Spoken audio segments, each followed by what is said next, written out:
Sports bettors, you need to download Sharps, the better social network. With Sharps mobile app, you can tailor your friend's bets.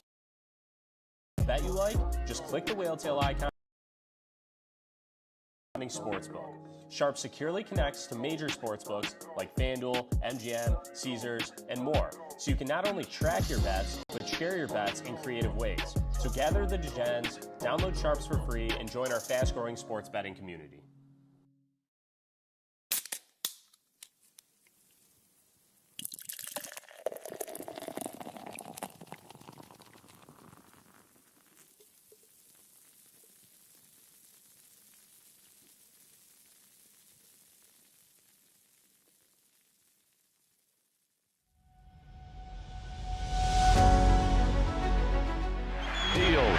And Bonds hits one high. Hits it deep.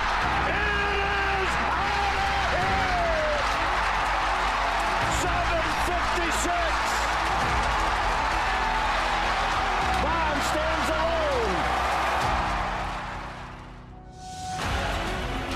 Now Booker with Tucker on him. Throws it up for 8. Shot blocked by Antetokounmpo. What a block from Giannis.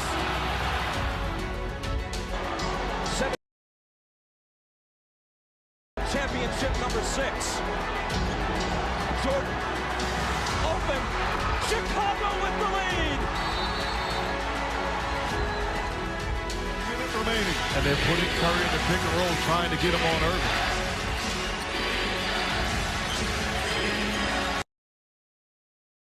Irving puts it up. It's good. Kyrie Irving from downtown. We're sending it in, Jerome. That's for damn sure. Yes. What is up, everybody? Welcome to Taproom Sports Podcast. I'm your host, Jordan Stacks on Stacks Lads, joined with my guy, Mr. Aaron Kidd. We got a very special guest tonight from Wager Talk, Mr. AC Money. What's up, AC? How you doing tonight? Good, gentlemen. What's going on? Oh, we're just hanging out, wishing the Rangers were better, but that's okay. My gosh, have the Rangers regressed. And you know what's funny about this, Jordan, is we've called this for months, and it's finally here, and we're still trying to push back on it and just not turning out very well for us. Well, I feel like before, we knew they were going to regress and there wasn't value on them. And now I feel like there was kind of value on them given the spot that they're in. But, that's how it goes, dude. You can't win them all, I guess, unfortunately. But we're here to talk college football, gentlemen. The days of MLB are almost behind us. I know AK and I will probably be betting baseball till the World Series, but most normal people will they'll get off the train of grinding Major League Baseball. AC, are you still betting baseball or not? And I'd love to hear AC's opinion on this, but I think some lines become, you find a little bit more value and there's a little bit more edge in lines in baseball because everybody starts betting college football, especially with NFL coming up. And that's when people really start, kind of shining ways when NFL comes up this weekend. So I've had success betting, later on and finding value there. AC, what's your thoughts? I don't, man, baseball is not really my gig. I was telling Jordan before, it's such a small bet when I play it. It's more of it's midsummer. There's nothing going on. I don't know anything about darts and ping pong, so put a few games on the docket and see what happens. But usually by August 1st for sure, it's kind of over for me. I start digging into the football heavily, and just I think that's what most people do, honestly. And if you're a sharp baseball guy and you stay up with it, and you could probably find some value coming down the stretch, I would imagine, because really the only guys that are, well, not the only ones, but quite a few of them are just the Joes. Yeah. That are out there betting it. You mean like Book It with Trent, who had the Braves every which way tonight? Did he? Yeah. He wasn't the only one in America. No, he definitely wasn't. He just represented all of like we were talking. The Braves the Cardinals beat the Braves last night, right? Yep. Right. Yeah. So the Cardinals aren't going to win 2 in a row over the Braves. It's just not going to happen. Especially with Spencer Strider on the mound. Yeah. Right. But laying 290. And the Braves, Right. I think the Braves won like I think it was like 10 or 11 of Strider's last starts. So the fact that like, everyone sees all that and just like the perfect spot.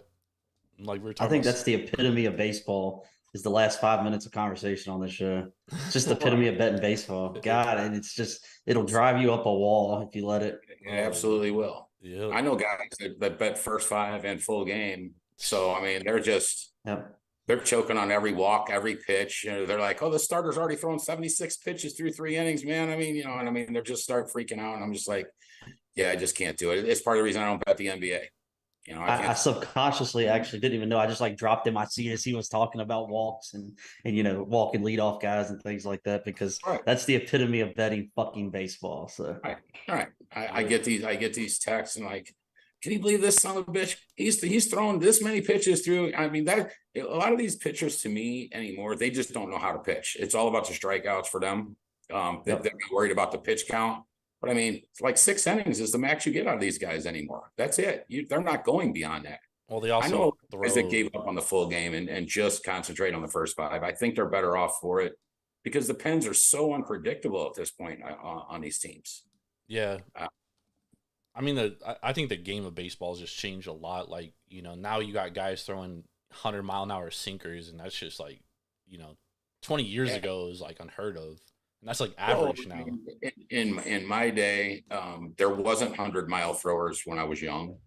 And then, as maybe even as much as 10 years ago, a team might have one guy that would throw 100. Yep. Now you got every team's got multiple guys coming out of their pen that fire 100. It's almost like if you can't throw 96 on average, you can't even pitch in baseball. Oh, you're getting nowhere near the majors if you don't have something like that. I mean, like Greg Maddux was one of my favorite pitchers ever, and the guy would throw complete games, and his pitch count would be in the 80s. Yep. And the guy never. I mean, 90 was like his limit. He never could throw past 90. But man, that guy could paint an outside and inside corner with movement like nobody's business. He pitched to contact. He had a good team behind him. I just loved the way he pitched. I was more of, enjoyed the finesse part of that game to where now, man, it's like, look, the guy at the plate knows this ball's coming in at 100, and the guy on the pitching, he knows this guy's, going to be swinging for a homer, and it's just mano a mano at that point, who's going to get the best of it right now. Well, the crazy thing, AC, about baseball right now is actually we're seeing the lowest amount of fastballs thrown in the history of the game. We're seeing way more breaking balls. Like, 5 years ago, if it's a 2-0 count, you're getting a fastball. Now pitchers you don't know what you're getting because guys will throw 2-0 changeups. They'll throw 2-0 sliders. They'll throw anything. And the sweeper has become a really big pitch too, especially in those kind of counts. Yep. The sweeper's kind of overtaking it. The thing that irritates me about baseball, I forget what game it was within the last few weeks it happened. The game went to extras. The team in the top of the 10th didn't score. Team in the bottom of the 10th obviously has a guy on second, nobody out. In my day, that's an auto bunt unless your cleanup guy was coming on. Yep. I mean, the next guy was bunting to get that guy over. It didn't matter. As long as it wasn't your cleanup guy, he was going to bunt to get that runner over. 100%. Now, I don't think half the league can bunt anymore. Nowadays, guys don't even know how to bunt. That's what I'm saying. I don't think they do. And to you all's point tonight, perfect example. The Rangers are down. I think it was 7-2. We got to starting a rally here. I think we had guys on first and second, 1 out. We had just scored a run. And it's like, okay, guys, we got 1 out. Let's go up there. You just walked the last guy. Let's go up here and take another walk. Corey Seager gets up there, swings at the first fucking pitch, and fouls off. Right. Yep. Yeah, and in my day, that was an auto take spot. Yep. First pitch is an auto take. Yep. Especially with the guy having walked the guy before that. Yeah, and if the next pitch was a ball, I mean, you made him throw you a strike, right? That's like right. The oldest of the old. Does that rule even apply no more? I don't think it does. I don't think it does either. Yeah, I don't think it does. I mean, it's not winning baseball anymore, in my opinion. At all. Well, there's not as much strategy to the game anymore to me. Right. It's like I say, everybody's swinging for the fences and every pitcher's aiming for the strikeout. This is why they have 100 pitches through 5. Yep. And to your point, like, and AK as well, like about the Rangers is they're down 6-7 runs, and everyone's going up there trying to hit a 4-run home run with nobody on base. It's like, dude, you guys got to get somebody on base. Like you can't hit a 6-run homer. Yeah. Oh, baseball's so frustrating. But we're almost towards the end, and that's a good thing. I love baseball, though. Baseball's one of my favorite sports. But I love college football. It's my number one favorite sport, and that's what we're here to talk about for sure. So we got 3 games we're gonna break down. Before we get to these games, though, I wanted to get AC's opinion because he's a veteran in this industry, and he's seen a lot more than AK and I for sure. And there was a lot of talk this week, especially on Twitter, about, or the X or whatever they want to call it now, about CLV. So obviously, AK and I have talked about this. These lines are up for 3-4 months, right? And we saw line movement 4 or 5 points, and a lot of people saying like, and they lose outright. 76% of them lost outright, don't cover. A lot of people are like, oh, I got such great CLV, but I lose. So AC, I want to ask you, what is your thoughts on CLV and kind of, we were talking about before we went on air, and you were saying there's a lot more like public money being put on these dogs. I kind of, what you said to us before we went on air, I want everyone to hear that. Well, my view of it is back in the day, CLV meant everything. And I'm an old guy, so I'm going back, 40 years. Bro, you ain't that old. I'm 58, man. So I've been around it a long time. Yeah. I still think it matters. I just don't think that it's as big of a deal as it once was. Now I know you're going to get people on X or Twitter or whatever you want to call them. They're going to start freaking out. Oh my God, if you don't have this CLV, you can't win. Okay, I mean, those are old school bettors, and I get it, and a lot of them are way better bettors than I'll ever will be. To me, back in the day, it just meant so much more. There were just so fewer people betting at that point than there are today. The lines at the casinos back in the day weren't 300 deep 5 minutes before the NFL game or before some big college game. So to me, it meant a lot more back then. I still think it's important. Don't get me wrong. I still, obviously you want to get the best of the number. It just, I don't know that I want to hang my hat on it like I did 25 years ago. Yeah. I think 25 years ago, you could walk around and with your chest pumped out if you got a 3-point CLV on a game, and know that more likely than not, you were going to get there with that. And probably over the course of the year, I mean, look, do you guys follow Brad Powers? Probably you've seen him post. Okay. So, I mean, he's got CLV in all of these games. I mean, just about, I don't know the exact percentage. I seen him post it. Well, because he moves the lines too. Right. Exactly. So, I mean, he's part of that movement. And there are, half a dozen people out there that I'm aware of that are capable of doing that. I'm sure there are more. Just saying the ones that I know that when they step in, they're calling across the country with runners to get bets down in certain spots. And that starts the gravy train. And then you got the seam chasers after that when they see that move. So they're jacking that's coming even more. But it's still important. I don't want to say it's not, because I think it definitely is, but it's just not what it once was in my book. Right. And Jordan, to add to that, AC kind of knocked it out of the park there with so much steam being chased now. For instance, we talked about on air South Alabama, and everybody in the world, we were all on it. Everybody loved it. And, we know what happened. And it didn't matter if you got 6.5, 6, 7, didn't matter. AK, what did Jordan tell you before the kickoff? Jordan didn't play it, but Jordan did like Tulane. But my point of that is because such and such bet it, it got steamed down, right? Well, this happened to us on Sunday, but we got the best number possible on the other side. Yep. Right, because we were on Oregon State. Right. Me and Jordan talked all morning about Oregon State. Actually, I think we started talking the night before about Oregon State. Yep. San Jose State opened at like 17.5. Right. They could even open 18. I saw some 18s like a couple months ago. It got steamed all the way down to 13 and a half, and I grabbed 13 and a half. It didn't matter either way. They won Right. by, a million. But my Right. point is where we're talking about CLV, we got the best of the number on our side. Yeah. Really? Right. So it's just perceived value on what side you're on is Well, my point. you could have done the same in the not as big of a move, but you could have done the same in LSU Florida State. No, we don't want to Yep. talk about. We don't want to talk about that game. Yeah, we were unfortunately AC. We were on LSU. That I know, night, but I'm just saying that game closed out at 1. And Yep. that's the number we grabbed. We grabbed LSU. Yeah, All right, so you grab the right number. I personally grabbed the money line at -120, and that it was still, I think it was like 150 at one point in time. So same thing with Oregon State. Right. The side that I was on, I got the best number, right? And you learned from Saturday that maybe this steam ain't so hot. yeah, exactly. I mean, Actually, that's what started the conversation the night before. Was me and Jordan were just determined. We were like, "Fuck this,"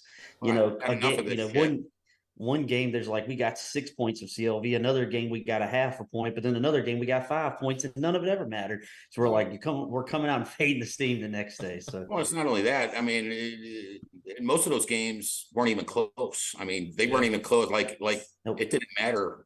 They weren't even within a touchdown of the CLV. Nope. No, you could have had plus 30 on some of them. Right. It didn't matter if you had 5 or 8. Right. You were just getting blown out, and I don't think that's going to continue to happen. I think week 1 is kind of unique. Yep. So all summer. I think moving forward, like if somebody sees that and they're like, oh, like they're going to try to do that this week, they could be in for a different scenario. I think it'd be much more of a hit and miss this week, but week 1 is the guys that wanted the numbers, they got them 3 months ago. Yep. They didn't get them on Saturday. 100%. And there's so many more steam chasers at this point. To drive that number further. They see that line move. I mean, you guys see them, even if you don't know them. If you scroll down Twitter or X or whatever you want to call it, you see them. Yep. They're out there. They're chasing that number as soon as that thing moves. 100%. I've never been one to do that. I like to have my own opinion on it. Yep. I'm not going to chase a number blindly because so and so put it out. It's like what the RAS releases. Oh my gosh. I just don't pay any attention to them, man. I mean, are they good? I'm sure they are. Yeah, but they're pretty good salesmen too. Yeah, right. We all know a stubborn guy that likes to bet the White Sox and Cardinals, and I'm stubborn too. Not quite as stubborn as him too, but I'm stubborn. So if I form an opinion, somebody's really gonna have to talk me off of that opinion, or give me something to tell me that I'm going the wrong way. When we talked about the South Alabama game, you know what really threw me for a loop in the South Alabama game? What's that? That line never moved. Yeah, no, it didn't. But yet every person that I respect was on them. Yep. But that line never moved. It never moved off 6.5 that I saw. I mean, it did. It went down to time. It went down to a 6 at some point, but yes, it never moved more than half a point. Right. It was there. But you would think with all of the sharp people that were on it and everybody that loved it, like that line would have gone through 4 maybe with all of that. Yeah. And so when I seen it, I wasn't betting it anyway. I just too many people liked it too much for me. But when you seen it go to staying around that 6.5, it had to be an indicator of, like, man, maybe that's not the right side. Yep.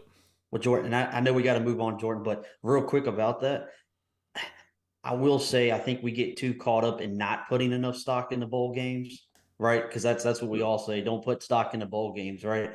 As soon as that Tulane game happened, second quarter, I'm texting our friend that also likes the White Sox you're referring to. I'm texting Right. Jordan, and I just said, oh my God, we were all on Western Kentucky in that bowl game, right? And they just lit them up. And I said, these are the same DBs that were in that bowl game, and they can't cover us if we were running post routes. Right. And I said, fuck. I said, we got to stop saying, oh, the bowl game's an anomaly. Yeah, there might be some things, but there's also some telltale signs in those games too. So you can't just throw them out and say, oh, that didn't happen. I think the bowl games don't matter more for like the bigger programs, like the like real big Power 5 programs, like if they're in a little bowl, most of their best players sit out. So it's like you can't put a ton into their bowl performance. But like that UAB game, or I'm sorry, South Alabama game in Tulane, like Tulane brings back Michael Pratt, they bring back most of their defense, and everyone's like, oh, I like South Alabama. I'm like, dude, Tulane's at home. They're returning Michael Pratt, who's one of the best quarterbacks in that fucking conference. Like, what do you guys see in South Alabama? AK, I told you, I was like, I think there's a ton of value on Tulane because everyone's just shitting on them. Well, yeah, and we I know we don't have time to go into it, but South Alabama is one of the most veteran teams, returning it. Yeah, I mean, I think they dominate the Sun Belt, right? And they returned a ton of production from that. Yep. You know, They didn't get the best out of their I quarterback. understood why everyone liked them. I just get kind of nervous when everyone likes them. I mean, everyone I didn't see a single person say, you know what, I kind of like Tulane. No, didn't. Yeah. Perfect transition. So let's talk about another team that everyone likes this week, and that's the Colorado Buffaloes at home, laying 3 against Nebraska. The total is sitting 59 and a half, depending on where you shop around. I see a 60 out there too. So this is a perfect example of, I know we didn't really talk about it, but week 1 to week 2, we're going to see some of the biggest overreactions. For sure. Always. And I think the 3 games we highlighted that we're going to talk about are 3 of those biggest ones. And that's why I wanted to talk about these 3. But this game right here, John Ewing, who he's a reporter, and he basically is paid by, I don't know if he's paid by DraftKings or MGM, but he's giving out information saying that, this is a more bet game than any NFL line this week already. AC, what's your thoughts on Colorado, Nebraska? Well, I tend not to overreact too much to what I thought before the season started. I did think TCU was a little overrated coming in because I thought, look, everybody's seen them in the college football playoff, and so that's what the average guy remembers coming into this year. Yep. My problem is I didn't think Colorado was any good, so I didn't bet the game either way. I was pretty amazed that Colorado was that good, but when I looked at the box score, Colorado averaged like 1.4 yards a carry in that game, if I'm not mistaken. So how is that going to? Nebraska is much better defensively than TCU. Offensively, though, man, I'm not a huge fan of Sims, the quarterback at Nebraska. I got to tell you, I mean, if he has to throw the ball 25 times, I'm not sure they're going to be in the game. I think that's a great point. But continue. Yep. Yeah, I just don't think if he's got to throw the ball a bunch, he's going to be in the game. But I really think Nebraska's line play is going to show up in this game. It wasn't a big bet by any stretch of imagination. I grabbed 3.5. I know that it opened at 5, but man, that 5 was gone. It was gone in minutes. You blinked your eyes, and if you thought about it for 5 seconds, that was gone. So Yeah. I did bet it at 3.5. It's something I've always done in the overreaction department. I mean, we could talk about other games down the road. We got a few more we're going to talk about. Like I said, after week 2, like if Colorado comes out and balls and hands it to Nebraska, I'm going to think a lot differently of them. Oh, what Hunter played 100-something snaps last week. Yeah, that can't continue for them. No, he won't be around at the end of the year if he keeps doing that. I mean, they've got big boys coming in the Pac-12 to play. I'm not sure that, coming off of that huge high last week, can they get to that point again? Nebraska's going to play bully ball. That's the only way they can play. And Colorado's line play, I just don't think they're great. But I mean, look, I'm a little nervous about this, and normally I wouldn't be about this game because Colorado far exceeded what I thought they could do. Nebraska is what I think they are. They're good, but they're offensively limited. right. But they can run the ball, and I feel like that's going to be their path here. I think it could be a lower scoring game than, what'd you say, 59? 59-60, depending on Yeah, where I you mean, shop at. I mean, if it gets over the total, I don't think Nebraska's winning. That's just what my gut tells me up front. I didn't bet the total. I'm not very good at totals, so I don't bet many of them. But I do think Nebraska is going to pump it up and try to run the ball down their throat. And I think they're going to get some pressure on Sanders. And if he can get loose and make plays, Colorado's probably winning the game. But I did bet Nebraska plus 3.5. AK, what's your thoughts? Well, I said it a couple weeks ago. Everyone thought that the pressure was on Colorado, right? With Deion Sanders coming in, everyone's expecting them to either be really bad or really good, right? The pressure was on them. I think AC's right, man. I think the pressure was on TCU coming off, what they did last year, going to that bowl game. We know what happened there. They got absolutely embarrassed. The pressure was on them, I think. I don't think the pressure was ever on Colorado. It's funny. Jordan texted me the other day and he said, "What's the line going to be on that game?" This was right when the Colorado game, ended. And I said, it's probably gonna be 3.5. And he's like, "No way." I said, "Really? I really do. I think it's 3.5." And I think Nebraska's going to try to slow the game down. Right. Definitely. They're not going to let Sanders throw for 500 plus yards on them again. And they're going to try to slow the ball down and put the ball in Jeff Sims' hands. I agree with you guys.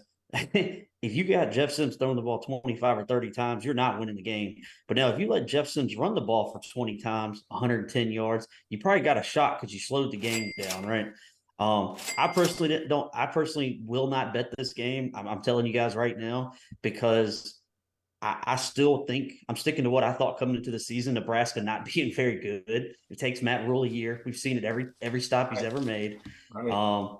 But if I was looking at a side, it would be Nebraska, man, just because I think they're going to slow the game down, because now I think the pressure is on Colorado. It's right? Definitely 100%. Right? 100%. You're ranked. You're ranked now. Oh my God, Travis Hunter's the Heisman, or Shedeur Sanders is going to win the Heisman now. So now all the pressure that TCU had, Colorado has now. So 100%. Well, they're all celebrities this week, man. Let's not forget what's going on around campus right now. Yep. They probably not slept all weekend, and I'll leave it at that. Yep. That's right. And to your guys' point about Jeff Sims and stuff, like AK knows I'm higher on Jeff Sims than the average person, just because I think he's one of the best athletes in college football, right? But to your point is, like, you have to limit his decision making. Like, you can't put him in the position to make decisions that are going to cost a team. And like, I thought Nebraska did a terrible job at play calling in that Minnesota game. They had goal line, I think it was like 2nd and 1 at the goal. And instead of like running a QB sneak, like, what are we doing, dude? Why are you throwing the ball on the 1 yard line with one of the best rushing quarterbacks? Yeah, like, what are we drives you crazy. So I honestly, and Matt Rule's a very intelligent coach, dude. And I know he went back and he looked at that film and he said, "Look, we're running the ball 50 times next game." I believe that. They average 5.5 yards per carry against a very good Minnesota rush defense, a very good Minnesota defense.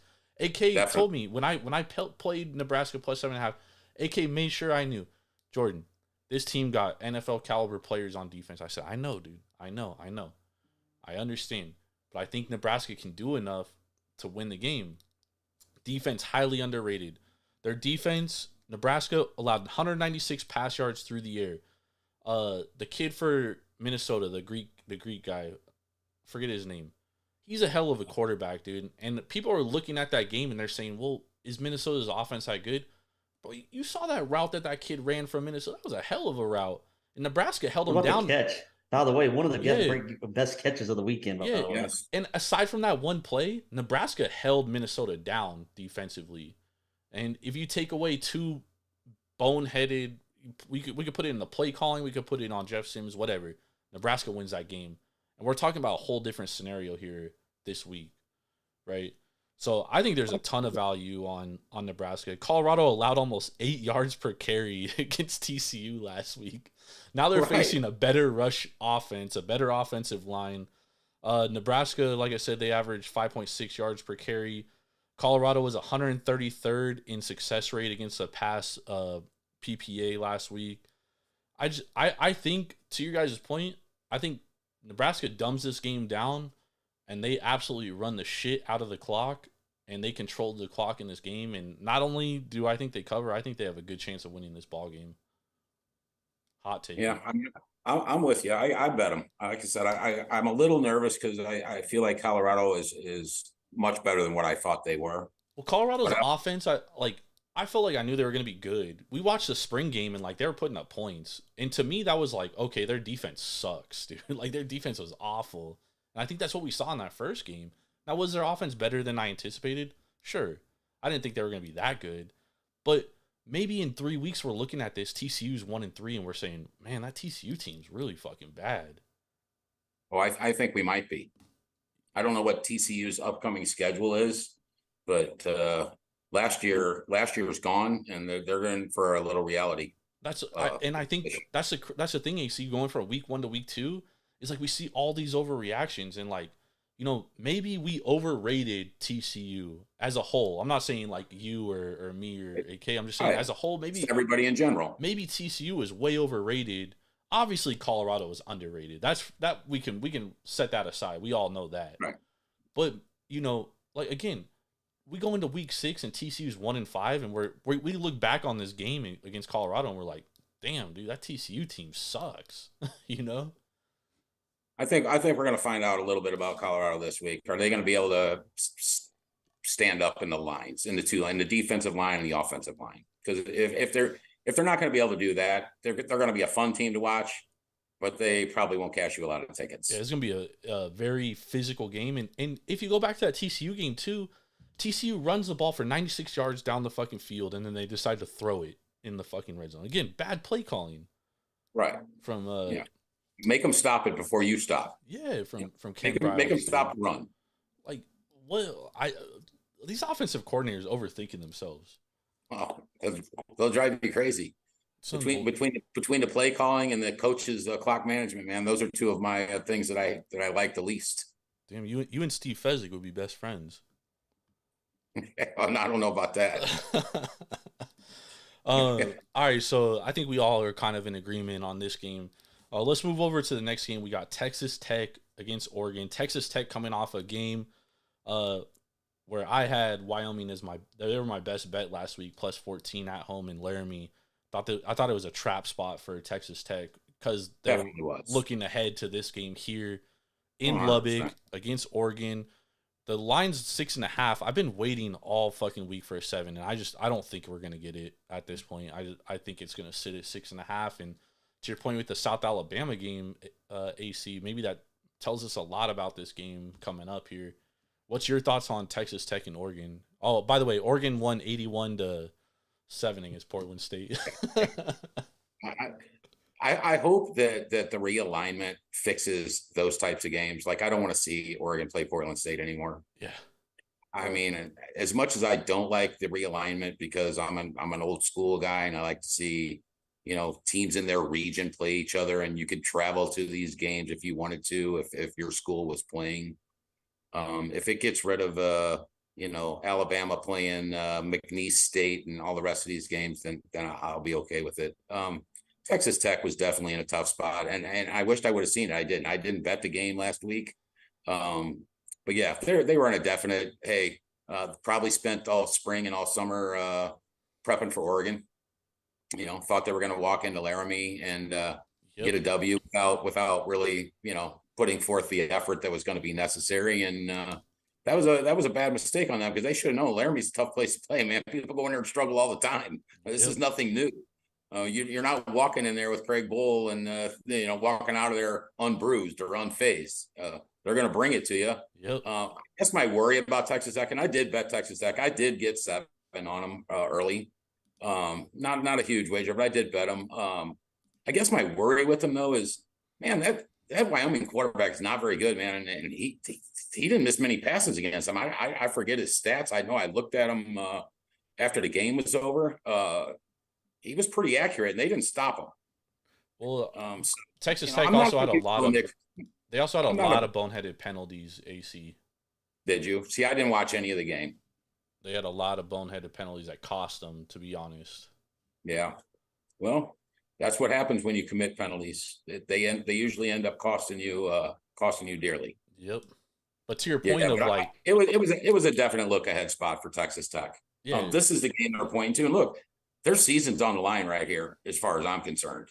If you got on 0-2, the morale on the team and everything's going to be in question from the trainers to the players to the coaches, and you're going to have to start fielding questions about, the expectations were here and now here's where you are.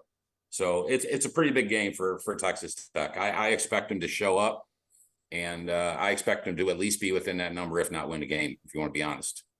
AK loved Texas Tech coming into the season. Yep. Yeah, well, and actually actually it's kind of the epitome of our conversation to start the show.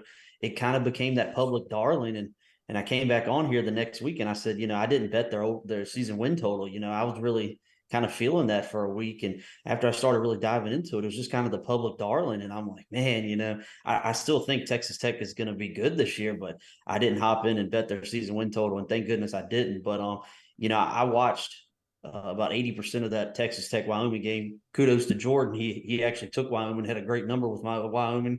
What I saw was Texas Tech couldn't stop the run, and they couldn't get off the field on 3rd and 4th down on defense. I mean, it was just like Wyoming would, drive. Texas Tech stops them on 3rd down or gets them in 3rd and, 6, and can't get off the field. Boom, convert a 1st down. A lot of it was penalties. Wyoming, yeah, Wyoming's a very disciplined team too. To AC's point, they're a well-coached team. They only had 3 penalties for 15 yards. Texas Tech had 6 for 69 yards, 7 penalties, and also, but Wyoming dominated time of possession. You go up against Texas Tech and that kind of air raid, throw it around, and you dominate the time of possession, almost 2-1. You're probably going to win that game, right? Kind of what we're talking about with Nebraska and Colorado. So I agree with you guys, though. I expect a maximum effort. It was a tough spot to go travel out there, knowing who you got coming to town next week, knowing, what's at stake.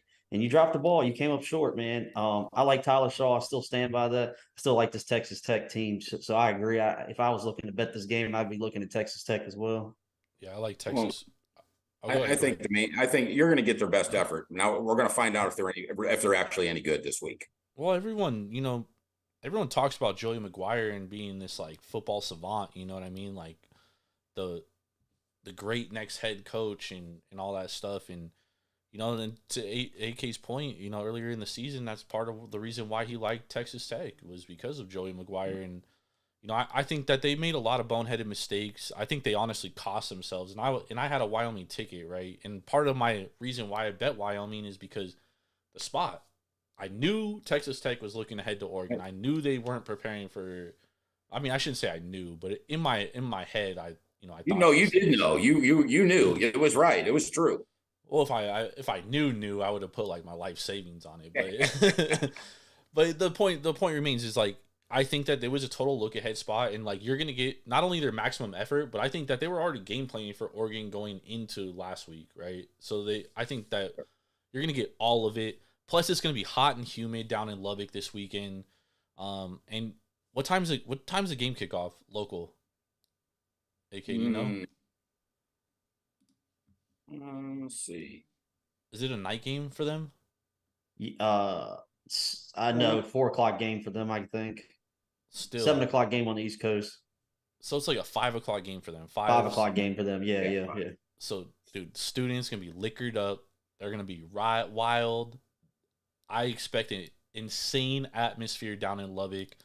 One thing that does scare me though, Red Raiders since 2002, 1-7-2 ATS against the Pac-12. I know that's like a lot of different coaches and stuff, but that does kind of worry me a little bit. But I'm not a big believer in Dan Lanning. I think Oregon is a little overrated this season. Even though I have them going to the Pac-12 championship facing USC, I do think that they're slightly overrated here. They didn't show me. I don't know what to take out of their whooping of Portland State, dude. Like, come on. This is what you take out of it. Yeah, nothing. Yeah. So I think I like Texas Tech to bounce back here, and I might sprinkle a little on the money line too. Definitely. I think they might win a little. All right, let's move on to our next game. We got Alabama versus Texas. Ooh, I cannot wait to talk about this game, man. Because I love me some Steve Sarkisian. Love it. Right now, we got Alabama anywhere from 7 to 7.5. This game got bet down. It opened at 8 at Circa, right, AC? Yeah, I think I seen 8 to start. and now we're 7.5. Last year, obviously, Texas probably wins that game if Quinn Ewers doesn't get hurt. I think we all agree on that. And I think that kind of changes things this year, right? Now Texas has to go into Tuscaloosa. I know Nick Saban is absolutely fucking pissed off about his team last year. Very disappointing season. What do you think about this game, AC? I have to lean Alabama until Texas shows me that they can actually hang with them. I'm not a Ewers fan. The thing that worries me about this game, and I'm not going to play this game. I've already made up my mind. I'm sitting this game out. I worry about Alabama's quarterback situation. Like, it took them forever to name a quarterback. Jalen Miller looked nice though. Can he throw the ball? Doesn't matter if as long as you could run it behind that offensive line. But games are won most of the time. If you're gonna go places, you're gonna have to throw at some point. And he was trying to beat out Tyler Buckner, the transfer from Notre Dame. I mean, I wasn't impressed with him at all. I just don't think it should have taken that long if he was your guy to say he is our guy. Do you think part of it might have been like a competitive advantage? Like these coaches always try to say, like, oh, we want to keep our competitive advantage so no one knows our quarterback. Do you think that could have been part of it? It could have been, but I don't know if that's really. I don't know if that's Nick Saban's style. AC, I'm not gonna lie to you. I did bet Jalen Milroe to win the Heisman at like plus 5,000. Just sprinkled a little, you know. Right, of course. I don't blame you for that. I just wondered why it took so long for Saban to come out and say, like, they're playing Middle Tennessee State here. So hey, that's a good team, dude. AC, that's a good team. Missouri is going to crush Middle Tennessee this week. I don't think Middle Tennessee. I bet Missouri minus 17 off the gun. Okay, AC money coming out throwing right off the bat, man. Well, that's my team. That's the team I know the most. That's the only team in the entire world of sports that I actually root for. I don't bet on them too often, but I do like them in this spot. And part of me wants them to getting off track. Part of me doesn't want them to do very well this weekend because there's a big game versus K-State, who I plan on having a big bet on Mizzou next week. First sellout at Missouri in 5 years. Damn, AC versus Kelly Stewart. Let's right, go. Right. I talked to Kelly a little bit about it when they were in town. But back to Alabama and Texas. I can't get on board Texas, man, until I see them actually beat some of these heavyweights. I just can't. I just refuse to think that this is their time. This is their time. I'm not a big Quinn Ewers fan. I know that he went to Ohio State. I know he got all the money. I know he came to Texas. I know Manning's on the bench behind him at this point. I just can't back him in this point. I'm pretty sure Saban has beaten his disciples like Bill Belichick beats his in the NFL. Like there's something inside of him that says, I groomed you, or I gave you a second chance, and you're going to come into my building this week, and we're going to play big boy football and line up man to man and mano a mano, and try to run you into the ground, because that's the only way they're winning here to me. Great it's kind of like Nebraska, Colorado. We're going to line up, we're going to punch you in the mouth, and we're going to run the ball. Texas ain't doing that. Huh? Texas ain't doing that. But no, not Texas. Oh, you're saying Alabama. To your point about the disciple thing, that has been true, except recently. Like Jimbo Fisher's beaten Nick Saban. Also, Kirby Smart has beaten Nick Saban. So I feel like that's kind of worn down. Although Sark is like a special case because he's Sark. He gave him, he's Steve Sarkisian. He gave him that second chance. But I mean, like Steve Sarkisian is Steve Sarkisian, dude. This guy's gonna lose games that he should win, and he's just so funny. I'm a USC guy, AC. So, this is an interesting. I want to throw this out there to you guys real quick. Alabama, 56 consecutive wins versus non-conference opponents in the regular season. Wow, it's pretty impressive. Does that change your outlook at all? It doesn't change. It doesn't change my opinion. Well, AK, what's your opinion on the game? Well, you guys kind of touched on it, but let's face it, man. Nick Saban circled this game. I mean, he's been waiting for this 100%. one after last year. right? You guys both just said it. You echoed the same sentiment. They should have lost last year. I think Nick Saban might come in there and just crush them. After watching the first quarter of that Texas and Rice game the other day, I was like, I couldn't believe that I didn't follow through on my initial lean of betting Texas under wins. They came out and let Rice drive right down the field on them. Of course they got it together after that, but I just don't think Steve Sarkisian wins the game. Like, he never does. He never has. And he'll lose a couple ones he shouldn't lose along the way too. So I think Nick Saban is going to give everything he's got in front of that crowd, man. I don't want to get involved either here because I just don't want to, but I think Alabama could just steamroll them, to be honest. They could throttle them. Yeah. Yep. Yeah, I haven't played a side on this one either, but I'm with you, AK. Like, there's this side of me that I know Alabama's going to go in there and just fucking beat the dog shit out of them. And to your point of the Mariners today, like, I know if I don't bet this on Saturday, I'm going to look back at 10 p.m. Pacific Standard Time and the score is going to be like 58-21. And I'm going to be like, dude, why did I not bet Alabama? And here's the thing about that game too, to just push this point through. Nick Saban will not let up against Steve Sarkisian after last year. He will not let up. Like, if it's 42-21, going into the fourth quarter, he's not pulling anybody. He's not doing anything. Nope. He's going to shove it down his throat. So 100%. Well, I think too that Saban is going to want to give them a little welcome to the SEC. Hey, that's a good point. Here's what you're going to be facing pretty much week in and week out for the most part. The SEC, it's a lot of smash mouth football, and I think in this game, honestly, in the Nebraska-Minnesota game last week, I didn't bet pregame, but I watched the first 4 or 5 drives, and I hopped on Nebraska live plus 6.5. I feel like this is going to be the same type of game for me. Like, if I see what I think is going to happen, and Alabama is going to line up mano a mano and punch them in the mouth, and they're having success doing that, and Texas can't stop it, I'll probably get on Alabama during the game. Otherwise, I'll just be a participant. And I think this game could go under too. I just feel like that's going to be Alabama's plan, is to line up and punch you in the mouth. And I don't know that Ewers is capable of putting up 400 passing yards to keep Texas in the game if that's what has to happen. Yeah, I agree. Maybe Manning comes out. Wouldn't surprise me, I guess. I don't know. I heard they want to redshirt him this year. Well, I don't blame him, but it's not like Sarkisian's got some long rope going on, here. And if things start going sideways, Ewers would find himself on the bench by game 5 if things aren't going that well, red shirt or no red shirt. Yeah, no, I agree. A lot of people on Texas, though, as we've seen the line definitely move. Our guy Cush Martin, he messaged me earlier on Sunday, said, I'm betting Alabama. He liked him at -8, so yeah. He's got. Well, if that number happened to drop below 7, I could get involved with Alabama. Yeah. If it gets 6.5, I'm definitely taking it. I might even hop in at 7.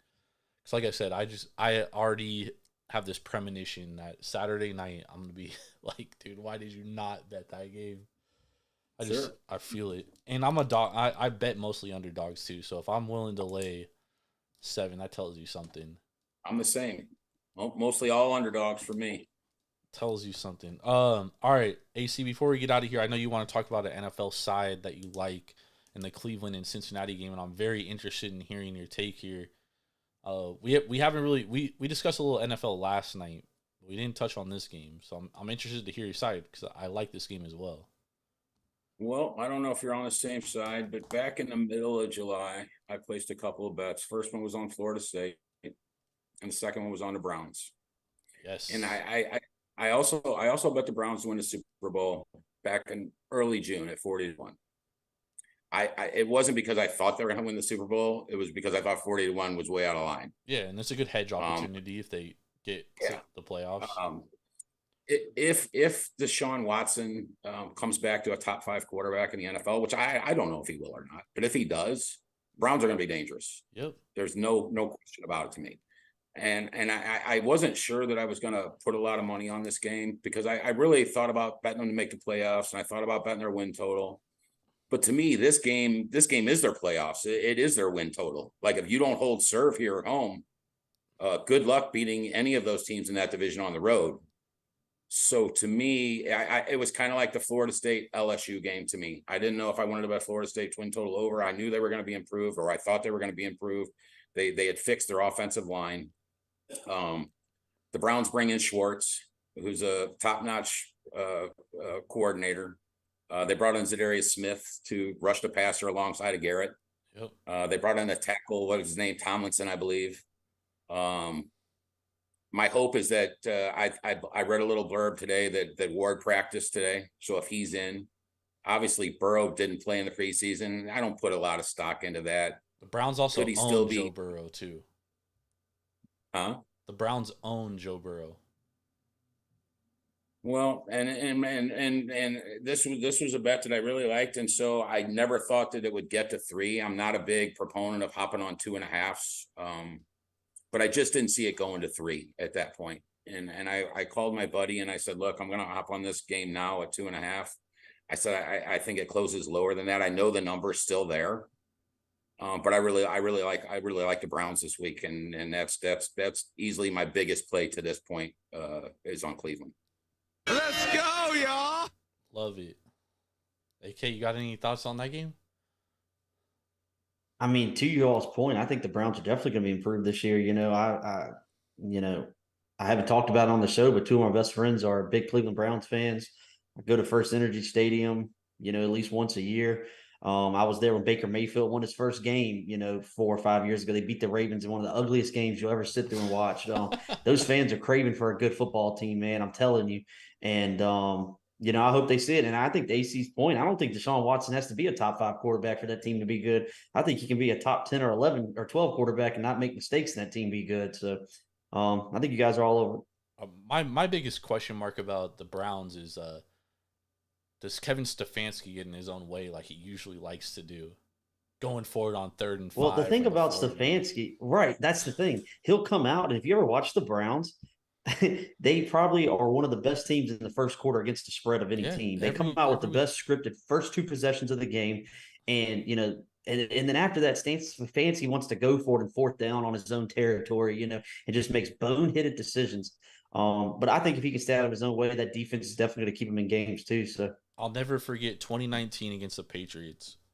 The Cleveland Browns, they're at New England. Cleveland Browns get the ball. First drive, they hand the ball to Nick Chubb 5 times and they score a touchdown. 5 times. That was all their plays. 5 times. Next drive, pass, punt. What are we doing, man? What are we doing, dude? That's Stefanski. The Browns could have a lethal combination, man, with Watson throwing the ball and Chubb on the ground, man. I really believe that.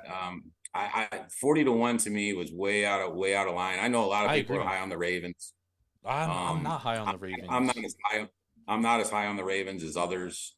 I guess what sticks to me out, 2 things about the Ravens is Lamar's going to throw the ball more. Okay, doesn't sound like a great game plan to me. And when Lamar didn't play in the playoff game, people can say what they want, but all the coaches thought Lamar was playing in a playoff game. Yeah. They thought he was going to play. Yeah. So when he didn't play, that led me to believe that he was healthy enough to play, but didn't play. Right. Well, I'm kind of old school, man, and I'm a competitor. And then if I'm healthy enough, I'm getting in there. I'm not going to worry about what's coming down the road contract wise. I also think the Ravens have no secondary. No, they have none. I feel like you're going to see some empty backfields with Cleveland this week, man. When Watson's at his best, when he was at his best in Houston, they ran a lot of empty backfields for him. Yeah. I think you're going to see more of that this year. I really do. I know I noticed more of it in the preseason. Yeah, I agree. If they do that and Chubb runs the ball, I don't know. I'm not as high on the Bengals, man. I'll be honest. I mean, 11.5 wins. I almost bet under for that, but I didn't. But I do. I think the Browns have to feel like this is the game to set the tone for their season. I agree. And so, yeah, if it doesn't happen here, I mean, are you going to really be able to go on the road? Are you going to be able to beat the Bengals on the road, or the Steelers on the road, or the Ravens on the road? Those are all tough ass, man. In this division, especially, you must be able to hold serve at home. If you can't do that, you're probably playing golf in January somewhere. I agree. I definitely agree. I agree with your thoughts on the Browns. I'm excited for this NFL season. I don't love the NFL, but for some reason I was better at betting the NFL last year than I was college football, which is weird because I don't pay as much attention, but that's how it goes. AK, you have a best bet for this week? Yeah, man. So this bet isn't based on me wanting to stick it to the state of Texas, by the way, but I guess you could say it is. After what the Astros and Rangers did to us tonight, Jordan. Yep. I'm actually going to go out to Sam Houston State versus Air Force. Hey. Air Force is going on the road versus Sam Houston. Sam Houston's kind of making the transition up. We saw them against a team in BYU that I wasn't high on BYU coming into the season and all. And if you watch most of that game, that was an ugly game. If you watch that game, you deserve like you deserve something, dude. I can't believe anyone sat through that game. Yes, I did. So I was just soaking it in college football. Anyways, make a long story short, I looked at this line and I said Air Force 13.5 against Sam Houston. Okay, so I went and did some research. Sam Houston allowed 109 yards per game last year. I think it is going to be a slower tempo game, and I usually don't like laying points on the road, but we saw what Sam Houston's offense looked like last year. And think about how good Air Force's defense was last year. And we all thought coming into the season, Air Force's defense was going to be even better this year, and they are. So I actually played this Air Force minus 13.5. Nice. I would be on that side also if I was going to play the game. I would definitely be on the Air Force side. Yeah, I like the that. numbers are about 15 or so, ain't it? I think it's 14 or 14.5 now. I bet it was 13.5. Right. I knew it was down there. I've seen it as high as at least 15. I know it's yeah. All right. My best bet of the week is an ugly one.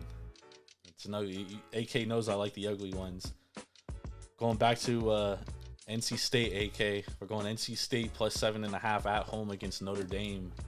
Brennan Armstrong. Let's hope he gets it home. I just think this line, Notre Dame beat a Navy team. Navy looked like shit, to be honest. A lot more than Notre Dame looked good. So, and I think NC State still has a good defense, and I expect their offense to get better as the year progresses.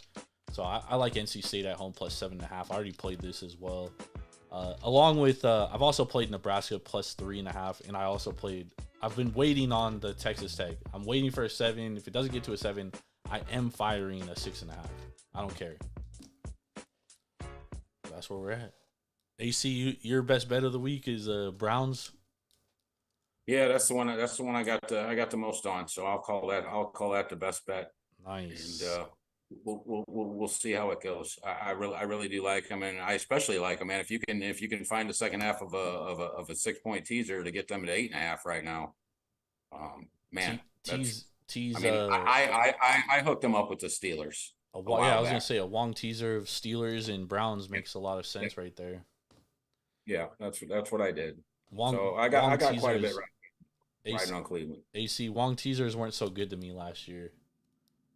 No, I'm not a big teaser guy, man. I'm not. I know other people are, and some people they're an automatic bet at 2.5. Yeah, that's not my style. But if I find, like, I do like Cleveland and they are plus 2.5.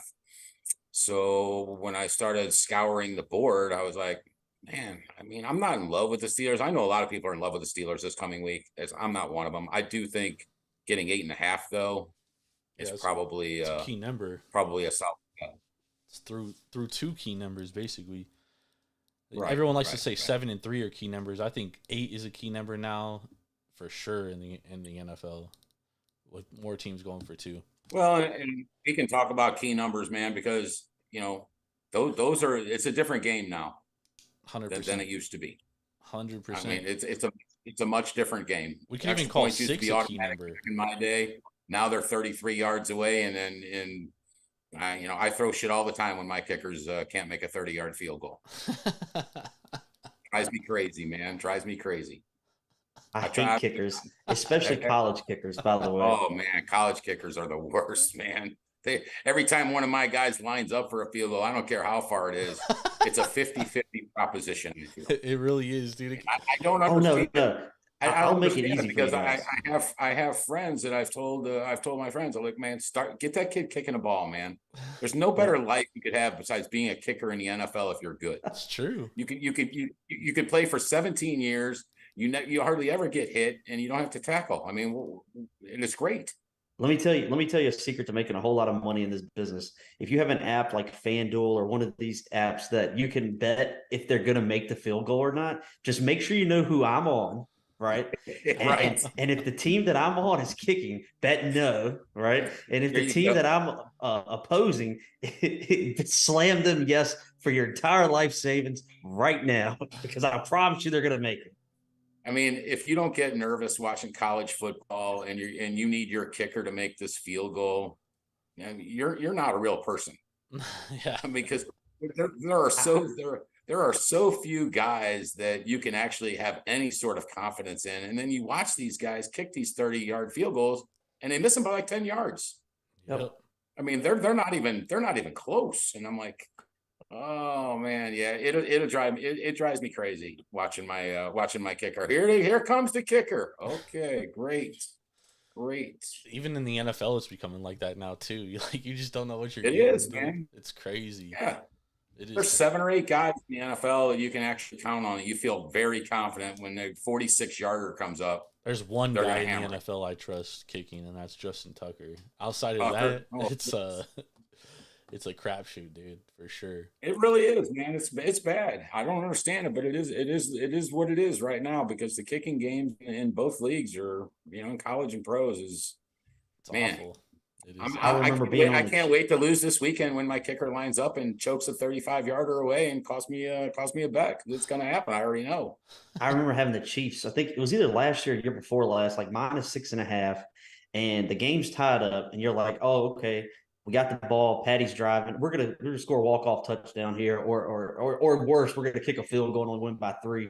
And they go down and kick the score a touchdown with like 30 seconds to go, so they have to kick the extra point. And I'm like, okay, here we go. And Harrison Butker misses the extra point. So, yeah. Oh shit! We've all got kicker stories, man. I was rooting for the Chiefs to lose after that. Well, of course, that's the way I am. Yeah. I mean, if you're not going to cover, let's Let's lose lose. outright. Yep. Yeah, let's shit. lose outright. Oh, I can't wait for the bad beats to come. I mean, I can wait, but I can't wait for it's always good. All right, AC, Right. we really appreciate you coming on and joining us, man. It's always good to get your knowledge, and it was awesome talking some college football with you. So thank you again for joining us. Make sure to follow AC at LVMoney5 on Twitter. He doesn't have a profile picture, so you won't know it's him. But trust me, follow him. Follow him. He comments all the time. He's active on there. All right. Thanks for having me on, Aaron. Enjoy Iceland. I heard it is nothing short of spectacular.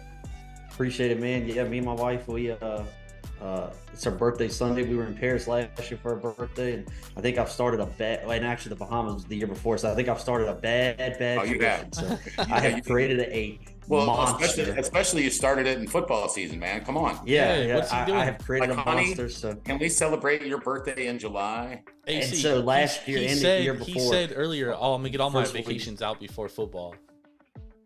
yeah, but anyways, I always do this for my wife. It's like our last little hoorah before football season, and then I am full football right into college basketball after that. So You just give her a kiss and tell her you'll see her in February, man. That's what I do to mine. and actually she's got a lot of things planned for weekends coming up. So because she already knows what time it is. So at least I married one that understands, boys. So Yes. You married one that knows. Yes. that's right, exactly right. Follow right, AK. Thanks for having me on. AC, we'll see you later. Follow AK at AK Sports 90. Follow myself at Jordan Rules TSP. We'll see y'all later. Have a great night. We out. Peace.